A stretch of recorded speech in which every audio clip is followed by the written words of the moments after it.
ఏంటి ఎలా నడుస్తుంది? లాస్ట్ టైం ఒకసారి విన్నాను అమ్మగారి గురించి మాట్లాడారు. ఎలా అవును. ఉన్నారు? ఊరు ఎలా అమ్మ ఉంది? ఇప్పుడు బాగున్నారు. అయితే ఇంజెక్షన్స్ వేసుకుని తినడం మానేశారు ఆ టెన్షన్స్లో అన్నమాట. ఓకే. దానివల్ల ప్రాబ్లం అయిపోయింది అమ్మకి. ఇన్సులిన్ కదా, అవును. ఇన్సులిన్ వేసుకుని తినాలి, అవును. అది తెలియలేదు అమ్మకి. ఓకే. సో దానివల్ల ప్రాబ్లం అయింది. పిస్టల్ అనే ఏదో అంటారు, అది వేయించాము. మళ్ళీ దాన్ని తీసి గ్రాఫ్టింగ్ చేయించాము. ఇప్పుడు వీక్లీ వన్స్ డయాలిసిస్కి వెళ్తున్నారు అనమాట. ఓకే. ఓకే. సో ప్రాబ్లం అయితే ఫేస్ చేశాను. ఓకే. ఇలాగ అమ్మ గురించి వచ్చింది కనుక తను చాలా స్ట్రాంగ్. నేను ఇండస్ట్రీకి రావడానికి, నేను ఇలా ఉండడానికి రీజన్ మా మదర్. మూలం అక్కడ పడింది బాగా అన్నమాట. ఆవిడకి ఇష్టం ఇండస్ట్రీకి వెళ్ళాలనో యాక్ట్ చేయాలనో ఒక కోరుకుండింది. కానీ పల్లెటూరు, చదువుకోలేదు మదరు, ఆవిడకి తెలియలేదు. నాగేశ్వరరావు గారు, కృష్ణ గారు అంటే చాలా ఇష్టం అనమాట. తర్వాత నేను ఎదిగేటప్పటికి తనకి ఒక కోరిక ఉంది కదా, అది నా త్రూ అనుకున్నారు. అది అన్ని విధాలుగా అనుకూలించినాయి. ధైర్యంగా నన్ను తీసుకెళ్ళి ఇండస్ట్రీకి, భాష రాని చెన్నైలో కదా, మా భాష తెలీదు, అమ్మ పెద్ద చదువుకోలేదు, నేను అసలు చదువుకోలేదు కదా, వెళ్ళిపోయాం మధ్యలో. అంటే 14 yearsకి డిస్కంటిన్యూ చేసి వెళ్ళిపోయాను. అందుకని పాప అమ్మ అక్కడ ఊర్లోంచి డబ్బులు తీసుకుని వచ్చి చెన్నై ఇంట్లో రెంట్లు కట్టుకుంటూ, మేము గెట్ ఆన్ అవుట్ డాన్స్ నేర్చుకుంటూ అట్లా అట్లా అట్లా 1.5 year అమ్మ చూసుకోబట్టి, అమ్మ తీసుకురాబట్టి, అమ్మ ధైర్యంగా ఉండబట్టి నేను ఇండస్ట్రీలో ఇంత ధైర్యంగా ఉండగలుగుతాను. ఎంత అయినా అమ్మ సపోర్ట్ లేకపోతే ఈ రోజు నేను ఇలా ఉండేదాన్ని కాదు. అలాంటి అమ్మని చాలా బాధ పెట్టారు అందరూ. అది నేను అసలు తట్టుకోలేకపోయాను. నేను జనరల్గా ఏడవను. ఒక్క 2 నిమిషాలు నా ప్రాబ్లం ఆలోచిస్తేనే, ఏంటే నువ్వు ఎక్కువ ఆలోచిస్తున్నావు, చాలాసేపు ఆలోచించావు, 1 minute అయిపోయింది, నువ్వు బాధపడుతున్నావు అని చెప్పేసి నాకు నేనే మళ్ళీ మోటివేట్ అయిపోతాను, మళ్ళీ వచ్చేస్తాను బయటికి. కానీ అమ్మ విషయం మాత్రం చాలా అసలు చాలా డిస్టర్బ్ అయిపోయాను. అమ్మ ఒక్క విషయంలో డిస్టర్బ్ అయిపోయాను. మిగతా అంతా నేను అమ్మని, ఊరిని. నేను ఎందుకు హీరోయిన్గా ట్రై చేయలేదు అంటే, ఇండస్ట్రీకి వచ్చేసాం చెన్నైకి ఊర్లోంచి. ఒకవేళ నేను క్లిక్ అవ్వలేదు, హీరోయిన్గా అవ్వలేదు, మళ్ళీ తిరిగి రాజోలు వెళ్ళామనుకోండి, ఊర్లో వాళ్ళందరూ వెళ్ళారా వచ్చారా అంటారు. మన మామూలు కదా అది, కావాలి నేనైనా అలాగే అంటానేమో అక్కడ ఉంటే. అంటారు అలా వెళ్ళకూడదు, సాధించాలి, నిలబడాలి, పరువు కాపాడుకోవాలి, మా ఊరు అమ్మాయి అని అనిపించుకోవాలి అని చెప్పి నేను చాలా కష్టపడ్డాను. హీరోయిన్గా ట్రై చేయకుండా వచ్చిన క్యారెక్టర్ వచ్చినట్టు చేసుకుంటూ, ఆల్బమ్లు ఏమి చేయించుకుంటూ, అంత డబ్బు కూడా లేదు మన దగ్గర. ఆల్బమ్లు చేయించుకుని కార్లో దిగి మంచి బట్టలు వేసుకుని అంత డబ్బు కూడా ఏం లేదు. అప్పర్ మిడిల్ క్లాస్ ఫ్యామిలీ మాది. కానీ మరి ఊర్లోంచి చెన్నైలో బతకాలి అంటే, చెన్నై అక్కడ అమ్మ చిన్న చిన్న వడ్డీ వ్యాపారం చేసేవాళ్ళు. ఇప్పుడు అమ్మ చెన్నైలో ఉంటే అక్కడ వడ్డీ వ్యాపారం కూడా ఆగిపోయినట్టే కదా.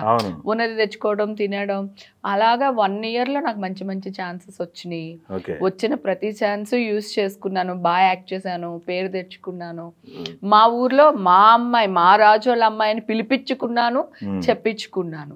ఇప్పుడు ఈ రోజు వరకు 36-37 years అయిపోయింది నేను ఇండస్ట్రీకి వచ్చి. 98 కదా అంతే. 90 క్షణక్షణం చేసేసాను. 98 నేను ఇండస్ట్రీకి వెళ్ళా. సో అక్కడి నుంచి కొనసాగుతూ వచ్చింది మన జర్నీ. ఎక్కడా కూడా డౌన్ఫాల్ చూడలేదు. చాలా మంచి పేరు తెచ్చుకున్నాను, పరువు కోసమే ప్రాకులాడాను. సో అది అమ్మ మాత్రం ఎన్ని జన్మలు ఎత్తినా మా అమ్మ రుణం నేను తీర్చుకోలేను. ఆవిడ చేసిన మేలు మర్చిపోలేను. ఎందుకంటే ఆవిడ చిన్న వయసే కదా, నేను చిన్నదానంటే ఆవిడ యుక్త వయసులో పాపం నా కోసం త్యాగం చేసేసి, నాన్నతో గొడవపడో లేకపోతే బతిమాలుకునో వచ్చి చేసి, నాన్నకి 50-50 అనమాట. వెళ్తే ఏమవుతాము, మళ్ళీ ఏదో ఒక ఎందుకు అవసరమా ఇండస్ట్రీ, అప్పట్లో ఇండస్ట్రీకి ఉన్న పేరు వేరే ఉంటుంది కదా, మళ్ళీ ఊరికి వచ్చేస్తే తలెత్తుకోగలమా, అట్లా ఉండింది. నేను మా ఫ్యామిలీని మొత్తాన్ని తలెత్తుకునేలా చేశాను నేను. అయితే మీరు ఇందాక మాట్లాడుతూ అమ్మగారికి కృష్ణ గారు, నాగేశ్వర గారు అంటే ఇష్టం బాగా అని చెప్పారు. ఇక్కడికి వచ్చిన తర్వాత చూపించారా అందరికి పరిచయం? కృష్ణ గారిని చూపించాను, నాగేశ్వరరావు గారిని కలవడం కుదరలేదు, ఎందుకనో అవ్వలేదు. హైదరాబాద్ వచ్చిన తర్వాత అమ్మ మ్యారేజ్ చేసేసుకున్నాను కొంచెం తొందరగా. అందుకని అమ్మ వాళ్ళు రాజోలు వెళ్ళిపోయారు. సో నాగేశ్వర గారితో సినిమాలు చేశాను కానీ అమ్మ కలవడం కుదరలేదు. కృష్ణ గారిని కల్పించాను, మాట్లా కృష్ణ గారు బావగారు అంటది మా అమ్మగారు. అంత ఇష్టం మా మదర్ కి, కృష్ణ గారు అంటే అంత ఇష్టం. అలా చిరంజీవి గారి ఫ్యాన్స్, పవన్ కళ్యాణ్ ఫ్యాన్స్, రాజోల్లో ఎలక్షన్ లో మా అమ్మ బాగా ప్రచారం చేశారు. ఓపిక లేకపోయినా సరే అమ్మ దేనికేస్తున్నారు చూసుకోండి అని చెప్పి మేడ పైన కూర్చుని వెళ్ళే వాళ్ళకి వచ్చే వాళ్ళకి బాగా ప్రచారం చేశారు. రాజోల్లో కంపల్సరీ జనసేన వచ్చింది. లాస్ట్ టైం కూడా సింగిల్ సీట్ మాదే. ఇప్పుడు కూడా రాజోళ్ళు ఆయనే, పవన్ కళ్యాణ్ గారు. బాగా కాపులు, అది కాకుండా అభిమానం చిరంజీవి గారి ఫ్యామిలీ అంటే. 36 years అయిపోయింది ఇండస్ట్రీకి. ప్లస్ అందరూ హేమక్క హేమక్క అని ఊరికినే పిలవట్లేదు కదా.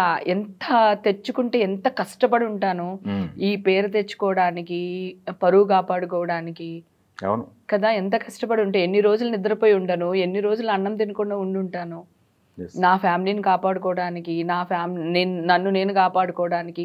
ఒక ఇండస్ట్రీలో ఉండి ఒక సముద్రంలో ఒక చేప పిల్లలాగా వచ్చి ఈ ఇంత పేరు తెచ్చుకున్నాను.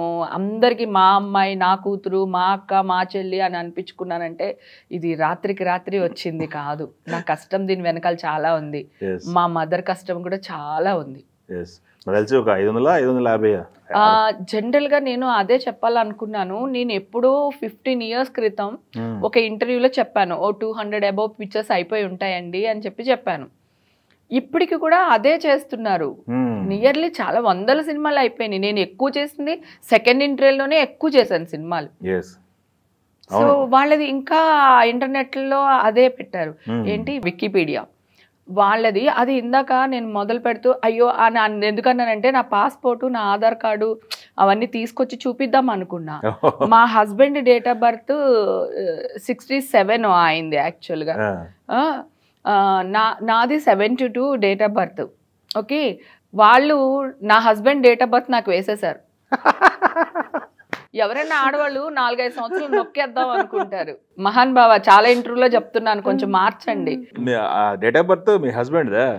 మా హస్బెండ్ ది. దాని ప్రకారం మీ ఏజ్ 58 సంవత్సరాలు అంటున్నారు అందరూ ఇప్పుడు. 58, 60, 70 ఎంతైనా వేసేసుకుంటారు. ఎవరైనా ఆడవాళ్ళు 4-5 సంవత్సరాలు నొక్కేలు అనుకుంటారు, కానీ ఎక్కువ ఎవడేసుకుంటారు చెప్పండి.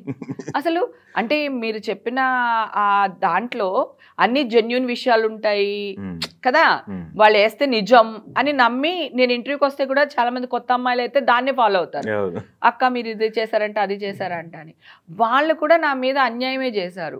నేను, సంతోషం, సురేష్ మేము అందరం చాలా ట్రై చేసాం. వాళ్ళకి మెయిల్స్ పెట్టాము, నా పాస్పోర్ట్ పంపించాను, ఆధార్ కార్డు పంపించాము. అప్పుడు మార్చడం జరుగుతుంది, మళ్ళీ వాళ్ళు సేమ్ మళ్ళీ అదే వేసేస్తారు. అది ఎంత అన్యాయం ఆలోచించండి. అది ఆడపిల్లని నేను అయినా నేను 60, 70 ఉంటే ఇలా ఎందుకు ఉంటాను కదా. ఏజ్ పెరిగే కొద్దీ కొంచెమైనా మనం డల్ అవుతూనే ఉంటాం కదా.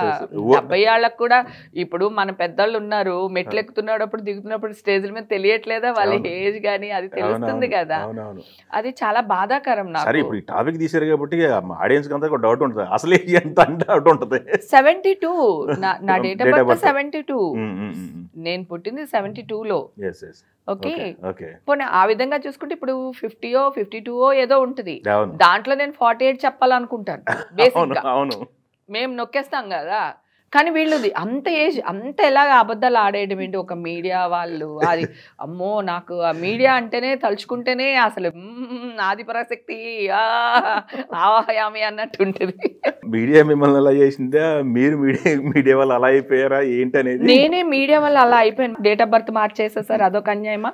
ఇంకొకటి, నేను ఎప్పుడో ఇంటర్వ్యూ ఇచ్చినప్పుడు చెప్పాను 200 movies అబౌవ్ యాక్ట్ చేశాను అని. ఇప్పటికీ అదే కొనసాగిస్తున్నారు, అది చేంజ్ చేయట్లేదు. అది ఎంతవరకు కరెక్ట్ చెప్పండి? అదైతే చేంజ్ ఉందిలేండి, నెంబర్ ఆఫ్ మూవీస్ అయితే చేంజ్ ఉంది. 509 ఏమో వేసినట్టున్నారు. సో అది వాళ్ళు మార్చట్లేదు.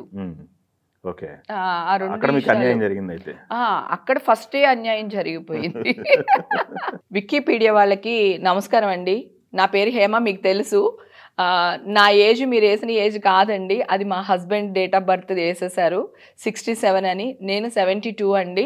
నేను ఇప్పుడు నా ఇంటర్వ్యూలో, ఈ ఇంటర్వ్యూలో నా ఆధార్ కార్డు కుదిరితే పాస్పోర్టు, డ్రైవింగ్ లైసెన్స్ అన్నీ కూడా పెడతానండి. ఒకటే డేట్ ఆఫ్ బర్త్ ఉంది. ప్లీజ్ దయచేసి ఆ ఏజ్ మార్చాలని కోరుకుంటున్నాను. తర్వాత మూవీస్ది కూడా మార్చారని వేణు చెప్పాడు, చాలా సంతోషంగా ఉందండి. Thank you so much. Please నా ఏజ్ని మార్చాలని కోరుకుంటున్నాను. వికీపీడియా వాళ్ళకి థ్యాంక్ యూ సో మచ్ అండి.